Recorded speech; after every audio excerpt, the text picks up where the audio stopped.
en su área específica, pero además, como alianza, era trabajar y tener incidencia en una política ambiental a nivel más amplio.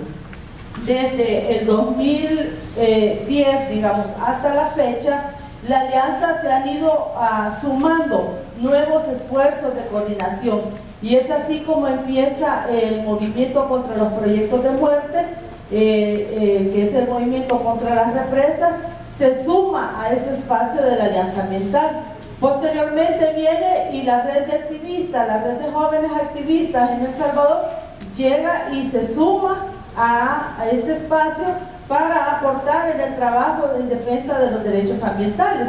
Y últimamente se ha sumado la Mesa Nacional por la Soberanía Alimentaria, que tiene una parte muy activa dentro del espacio de la alianza. Se ha sumado también el Comité Gestor del Corredor Biológico del Trifinio, el Comité Gestor de Trifinio Fraternidad, que también se han sumado y forman parte en la actualidad de este gran espacio que se llama Alianza Ambiental. Está también la Alianza de Mujeres Rurales, ¿verdad?, de El Salvador, que en este momento yo creo que ellas no han podido participar. Hay algunas, creo, representantes, yo no las identifico muy bien, pero se suman y son parte de este gran esfuerzo. Entonces lo que nosotros queremos es trabajar de manera unida a nivel de todo el país para enfrentar estas diferentes amenazas. Y ahora, si ustedes se dan cuenta, hemos hablado de conflictos ambientales, y ese es el tema que a nosotros nos aglutina y nos une.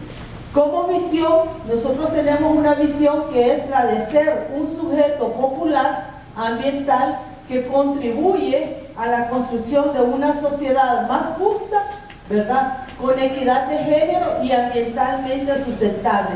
Para esto nosotros tenemos definido algunos principios. Son principios básicos de trabajo que son fundamentales para que nosotros trabajemos de manera coordinada. Uno de ellos es tener confianza. La confianza que existe en que todos compartimos este espíritu de trabajar por la defensa de los derechos ambientales de manera general. Tenemos el principio de que cada espacio hace la lucha en el área específica de trabajo.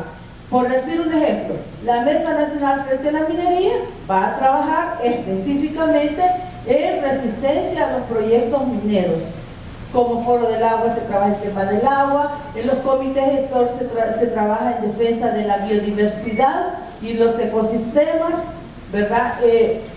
Lo que tiene que ver con la Mesa Permanente de Gestión de Riesgo va a trabajar por la reducción de riesgos a nivel del país de manera muy específica, pero todos los espacios compartimos, y nosotros como Foro del Agua avalamos y apoyamos la lucha que tienen los diferentes espacios, la compartimos y vamos en bloque a trabajar.